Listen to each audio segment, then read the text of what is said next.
करते हैं? फिर आपने कमेटी क्यों बनाई? आपको हमारा काम नहीं करना था, हमको क्यों लालच रखा आपने? आम शिक्षा मित्रों को आपने बेवकूफ बनाया है। ये कौन सा तरीका, मुझे समझ नहीं आता है। मैं तो आपके चलने माध्यम से कहना चाहता हूँ शुक्ला जी को, सुशील यादव जी को, कि आप आइए। अरे आप अपनी शक्ति भूल चुके हैं।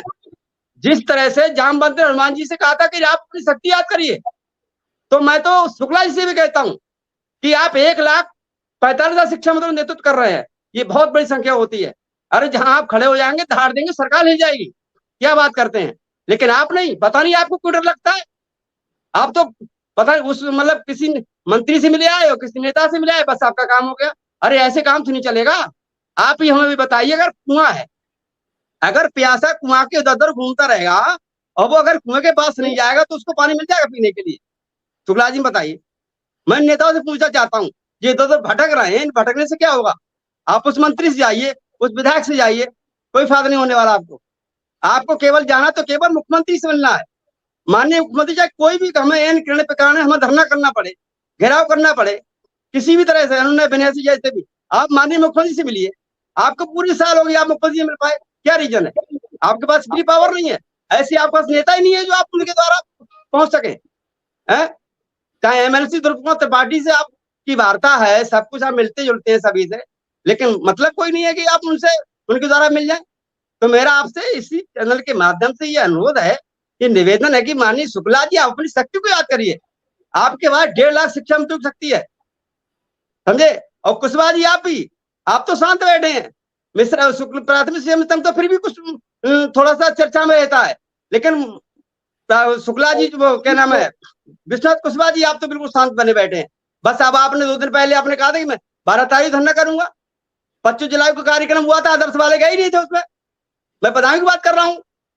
बदायूं हमारे यहाँ आदर्श शिक्षा जिलाध्यक्ष रविंद्र पाल जी वो नहीं गए, और वो क्या नाम है प्राथमिक शिक्षा में संघ के जो जिला थे वो कार्यक्रम कर रहे थे, अन्य जो शिक्षक संगठन थे वो वहां पे थे। बताइए, इस तरह से ये 2 फाड़ संगठन बना करके आप क्या साबित करना चाहते हैं? आप ऐसी लड़ाई जीत लेंगे? कभी नहीं जीत सकते। आम शिक्षा मत मर रहा है, समझे? उसकी बेटियां शादी के लिए हैं, उसके बच्चों की फीस नहीं भर पा रही है। शुक्ला जी, मिश्रा जी, मेरे पास 4 बेटियां हैं, समझे? अब बताइए रू कैसी पढ़ाई, 4 बेटियां बेटा है, मैं कैसे पढ़ा रहा हूं? मैं जान रहा हूं। 10,000 रुपए में बताइए, घर का खर्च नहीं चलता है। तो मेरा आपसे यही अनुरोध है नेताओं से, शुक्ला जी से और कुशवाहा जी से, चाहे जितेंद्र शाही हो, कोई जो भी नेता है, दीदी बैठी है हमारे सामने, मैं इनसे भी करूंगा कि आप अलग अलग धरने की बात मत करिए, समझे? आप एक मंच पर आइए, आपके एक मंच पर एक एक शिक्षा मित्र वहां पहुंचेगा मजबूती से। मैं आम शिक्षा मित्र की आवाज बोल रहा हूँ, मैं अपनी बात नहीं बोल रहा हूँ। मैं 1.5 लाख शिक्षा मित्र की आवाज बोल रहा हूँ, तो मैं आम शिक्षा मित्र हूँ, मैं कोई नेता नहीं हूँ, ना किसी पद में बैठा हूं, मैं किसी शिक्षा मित्र संगठन पद पे। मैं आम शिक्षा में जानता हूँ पीड़ा क्या होती है आम शिक्षा मित्र की, समझे? दीदी आप भी जानती है। तो मेरा कहना यही है कि आप लोग एक मंच पर आइए। आज अनुदेशक भाइयों का जो कार्यक्रम था, उससे उनकी विकृता पहचान हुई और उनको कार्यवृत्ति मिली। मैं तो भाई विक्रम भाई के लिए मैं बहुत बधाई देना चाहूंगा कि उनका काम हो जाए, उनके पीछे हमारा भी काम हो जाए, मैं ये कहना चाहता हूँ। तो माननीय शुक्ला जी, मैं तो मिश्रा जी, मैं ये कहना चाहता हूँ आपके माध्यम से कि सभी जो हमारे संगठन है वो एकजुट हो जाए, डरे नहीं, डरेंगे डर के कुछ नहीं होगा। अगर आप माननीय मुख्यमंत्री से बात करने के लिए डर रहे हैं तो आप कैसे आप मिल लेंगे? मुझे समझ नहीं आता है। मुझे तो लगता है कि नेताजी डरते हैं, ये सब जितने भी हैं शिक्षा मंत्री नेता, उनसे जाना ही नहीं चाहते। अरे वो संपर्क, वो तो चाहते नहीं शिक्षा में, वो तो आए हमारे पास, लेकिन तुम्हारे अंदर पता नहीं काउंटर भरा हुआ है। क्यों डर रहे हो भाई? 1.5 लाख शिक्षा मित्रों की आपका भविष्य हाथ में है, आप उनको लेके जाइए ना। सरकार इतनी समय नहीं हो सकती। कोई भी सरकार जनता के लिए होती है, जनता के हित के लिए होती है, समझे? तो ये सरकार जो है इतनी निर्दयी नहीं हो सकती। इनसे मिलिए, माननीय मुख्यमंत्री से मिलिए, जो भी हमारे शीर्ष नेतृत्व है सरकार में जो बैठे हुए हमारे मुखिया उनसे मिलिए और हमारा काम करवाइए आप। अब ये सर से पानी ऊपर चला गया है, अब ये सर नहीं होता है सर, ठीक है? धन्यवाद सर, मैं अपनी वाणी को विराम देता हूँ। नमस्कार। नमस्कार साथियों, स्वागत है आप सभी का आज की इस नई वीडियो में। ये वीडियो आप सभी शिक्षा मित्र साथियों के लिए काफ़ी ज़्यादा महत्वपूर्ण होने वाली है। साथियों, इस वीडियो के माध्यम से आप सभी के बीच में हाल ही के अंदर की कुछ खबरें साझा करेंगे जो कि आपके समायोजन की पॉइंट ऑफ व्यू से बेहद ही महत्वपूर्ण है। सभी साथी वीडियो को पूरा देखें। चैनल को अभी तक आपने सब्सक्राइब नहीं किया है, सब्सक्राइब भी कर लें। अब चलते हैं अपडेट पर। चलिए, बहुत अच्छी बात। और ये आम शिक्षा मित्र का दर्द था, उमा जी सुन रही थी बड़े तन्मय होकर। ये आम शिक्षा मित्र का दर्द था और इस दर्द का निवारण तब तक नहीं होगा। ये इस शिक्षा मित्र की बात से हम बिल्कुल सहमत है। उसने किसी संगठन को नहीं छोड़ा। वो सबसे कह रहा है कि लड़ाई आपकी नहीं रह गई है, अब आप आपस में लड़िए। अब लड़ाई शिक्षा मित्र की आ गई है। उमा जी, मैं ये कहूंगी मेरे भैया कि धर्मेंद्र भाई कह रहे हैं आप डर रहे हैं। डरना होता तो अकेले मैंने समा बांधा, पूरे साल मैंने धरना चलाया, कोई भी नेता वहां आया नहीं, कोई नहीं नेता आया मेरे भैया। कटु सत्य है, पता कर लीजिएगा आप। जब मैं हाई पावर कमेटी में बैठी, उसकी अध्यक्षता उप मुख्यमंत्री डॉक्टर दिनेश शर्मा जी कर रहे थे। सभी संगठनों को निमंत्रण गया, सभी आके बैठे। उन्होंने एक सुझाव दिया कि एक मंच एक मांग पत्र कर लीजिए। जितने संगठन थे सब भाग खड़े हुए, कोई एक मंच एक मांग पत्र पे सहमति नहीं जताया, अपना अलग अलग मांग पत्र देके भाग गए। 7वें दिन मैं अपना मांग पत्र पहुंचाई हूँ। ये सुन लीजिए ये दर्द। वहां उनके जो सचिव थे कल्याण सिंह जी, उन्होंने मुझे फिर फोन करके बोला कि ये लोग आए क्या आपके पास? मैं कहा नहीं भैया, मेरे पास ये लोग नहीं आए। बोले ये हाल है इन लोगों का। बोले अच्छा ऐसा है, आप अपना मांग पत्र आइए दे जाइए। फिर मुझे प्रशासन गाड़ी पे उठाया, वहां तक ले गया, मैं दी हूँ मांग पत्र। फिर वापस आके इको गार्डन में रुकी रही। अब आप विचार कर लीजिए कि ये लोग जो बोल रहे हैं, ये अपने कथनी और करनी में सुधार कौन करेगा? इनको खुद करना पड़ेगा। अकेले मैंने समा बांध दिया, पूरे साल मैं खड़ी रही, तब ना धर्मेंद्र दिखे, ना इनके नेता दिखे, ना अन्य लोग दिखे। और कटु सत्य बताऊं, ये बोलते जरूर है मुंह पे, लेकिन सब चापलूसी करते हैं। मैं बहुत कड़वा बोलती हूँ, इसीलिए सबको बहुत बुरा लग जाती है मेरी बात पर कि दीदी तो एकदम खरा खरा। अरे भाई, आज आप गलत कर रहे हो, अपनी गलती आज सुधारो।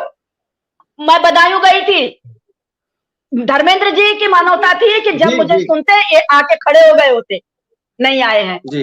ऐसा नहीं कि मैं बदायूं जिले में नहीं पहुंची हूँ, पहुंची हूँ। एक बार नहीं 3 बार पहुंची हूँ बदायूं जिले में। बदायूं पहुंची हूँ, बरेली भी पहुंची हूँ। आप लोग तब ये नहीं सोचे कि इस बहन ने जिसने समा बांधा बिना एक रुपया आपसे चंदा लिए, डर उनको होगा जिन्होंने लूटा है। हमने तो किसी से आज तक रिकॉर्डेड है कि लिया ही नहीं, चंदे के नाम पे, धरने के नाम पे, कई वसूली नहीं की, सदस्यता के नाम पे, तो हमें काहे का डर था? और ऐसा नहीं है, राजूदास मंच ने मेरी जांच कराया, मैं खुले शब्दों में बोलती हूँ, मुझे क्लीन चिट मिला, मेरे ऊपर कोई आरोप सिद्ध नहीं हुआ। ऐसा नहीं था कि इन लोगों ने खेला नहीं मेरे साथ, खूब खेला इन लोगों ने। मैं कड़वी हूँ, सत्य के साथ मैं लकीर की फकीर हो जाती हूँ और लड़ जाती हूँ मैं विधिवत। और यही बात आज आपके चैनल के माध्यम से धर्मेंद्र भाई या जितने भाई मेरे से अपेक्षा रखते हैं सभी से कहूंगी कि आप उन नेताओं को इन अग्रज भाइयों के सामने बैठाइए। तिथि सुनिश्चित हो, वो 5 तिथि को मत रखे, क्योंकि बहनों का तीजा व्रत है, बहनें व्रत रहेंगी, एक दिन पहले तैयारी करती हैं। चलिए, ये अपना आपस में करिए, क्योंकि इसका का मन टूटता है जी। मैं अग्रज भाइयों से अभी इसी समय जो शिक्षा मित्र मन बना चुका होगा, मैं बड़ा बेबाकी से बात करता हूँ। जो बात अभी धर्मेंद्र ने कही वो उसमें बहनों का तो विशेष ख्याल, भैया बहनों का तो विशेष ख्याल रखना पड़ेगा। जब बहनें आएंगी ही नहीं तो फिर तो वही बात हो जाएगी। वो तो त्योहार है, व्रत तो छोड़ेंगी नहीं। अब मैं भी व्रत करती हूँ, तीजा व्रत मैं भी रखती हूँ। इस पे तो उन्हें विचार करना पड़ेगा। वो आए, अग्रज भाइयों के सामने बैठे, जो डेट सुनिश्चित होगी उस डेट पर वो आवे।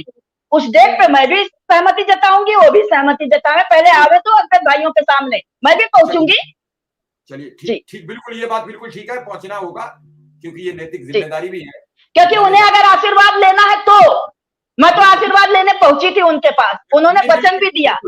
बिल्कुल ठीक है। और फिर इसी के साथ सबका बहुत बहुत आभार। लेकिन धर्मेंद्र ने जो बात की वो वास्तव में ठीक है कि संगठन का खेल बंद करके लोगों को आम शिक्षा मित्र, आम अनुदेशक की चर्चा करनी चाहिए।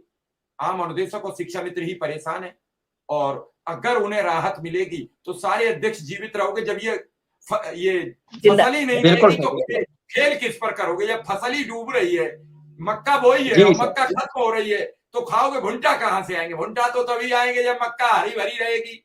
अगर ये बिल्कुल खुशहाल सर, रहेंगे ठीक। तो फिर भुंटा तोड़ लेना, जी जी, फिर भुंटा आ जाएगा। बिल्कुल सर। लेकिन जब मक्का डूब रही है, जमते ही डूब चुकी है, 4 बार बाढ़ में जा चुकी है, अब 2-4 पेड़ बचे हैं, उन्हें सुरक्षित बचा रहने दो।